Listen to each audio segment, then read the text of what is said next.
Hi guys!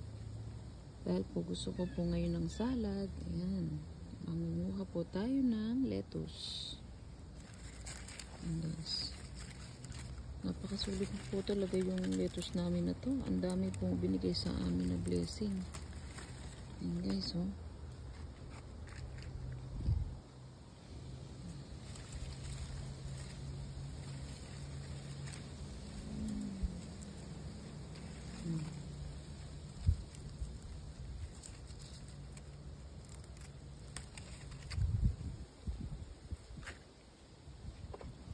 Mayonnaise lang po pwede na dito. Sarap. Iba po talaga guys kapag may tanim. Ito, ang ganda nito. Ang healthy niya. Ang healthy nito.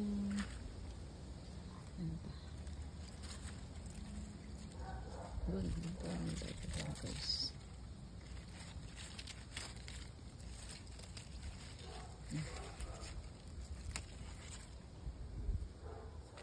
Nakatuwa guys, yung lalabas ka lang tapos mangunguha ka na ng gusto mong lettuce, lalabas ka lang, gusto mo ng daong sili.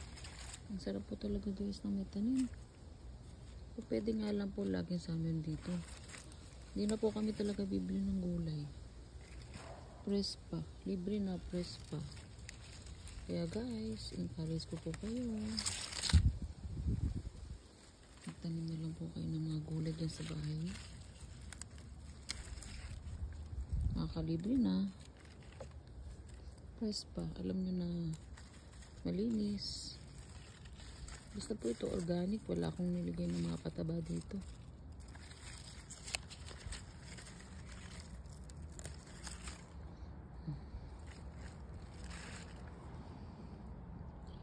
Dito sa gabi dito guys. Tapos tayo ito. Pwede na ito.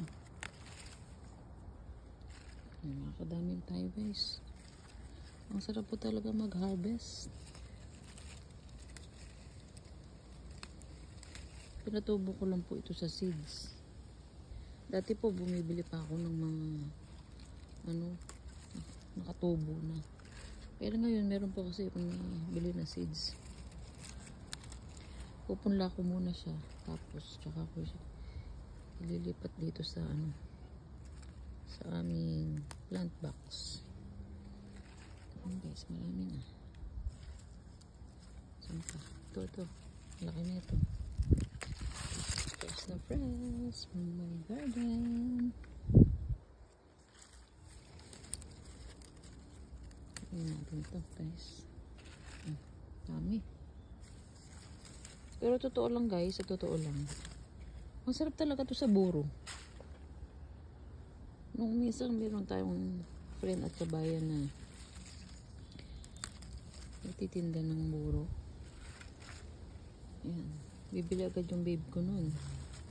Tapos, pwede na siyang hindi igisa. Kasi luto na siya. Kung gusto mo naman igisa mo. Pero luto na siya. Masarap. Tapos may prito ka lang na fish or pritong pork, pritong chicken. Tapos may buro ka lang guys. Tapos ito, sarap. Sarap talaga.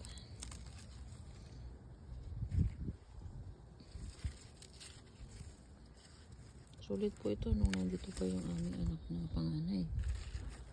Pagkagawa yung daddy niya ng ng baon. Gagawa ng salad or kaya ng sandwich.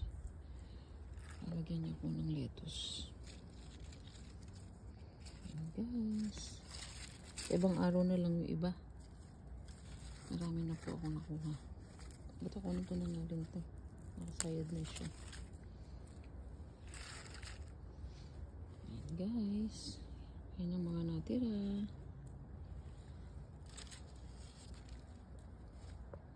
Ilang araw na lang ulit makaka-harvest tayo yan guys. Okay, thank you for watching.